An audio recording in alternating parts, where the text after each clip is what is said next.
Hello and welcome, this is Jeet Dholakia and you're watching It's Tomorrow News. Hurricane Sally uprooted trees, flooded streets and cut power to hundreds of thousands of homes and businesses on Wednesday as it brought what the United States National Hurricane Center called historic and catastrophic flooding to the Alabama-Florida coast. Sally, which made landfall early Wednesday near Gulf Shores, Alabama as a Category 2 storm, was downgraded in the afternoon to a tropical storm as maximum sustained winds dropped to 113 km per hour. Some parts of the Gulf Coast had been inundated with more than 18 inches of rain over the previous 24 hours, with more precipitation expected as the storm's winds slow further, the NSC said. The storm was moving at a slow 8 km per hour pace towards the Alabama-Florida border, but was predicted to pick up speed, the NSC said. Upon landfall at Gulf Shores, Sally's winds were clocked at 169 km per hour.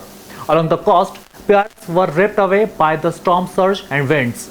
Alabama governor told residents not to go outside to check on damages unless necessary and to stay away from the live wire power lines and fallen trees.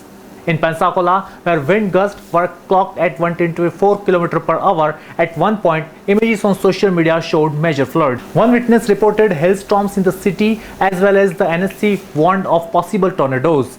Sally is the 18th named storm in the Atlantic this year and the 8th tropical storm of hurricane strength to hit the US. There are currently 3 other named storms in the Atlantic, highlighting one of the most active Atlantic hurricane season on record. Hurricanes have increased in their intensity and destructiveness since 1980 as the climate has warmed, according to the researcher at the US National Oceanic and Atmospheric Administration. Climate change is also a factor in an increasing frequency of record-breaking wildfires plaguing the western US, scientists say. Damage from Sally is expected to reach $2 billion to $3 billion, which tracks tropical storm and models the cost of their damage. The estimate could rise if the heaviest rainfall happens over land, Watson said. As the storm moved east and inland, parts of the western Gulf Coast were responding to travel and energy companies were beginning to return crews to offshore oil platforms. Sally shut more than a quarter of US Gulf of Mexico offshore oil and gas production. 2 coastal oil refineries halted or slowed operations, adding to existing outages from last month's Hurricane Laura and pandemic-related demand losses. Sally's pace may be linked to climate change, according to experts.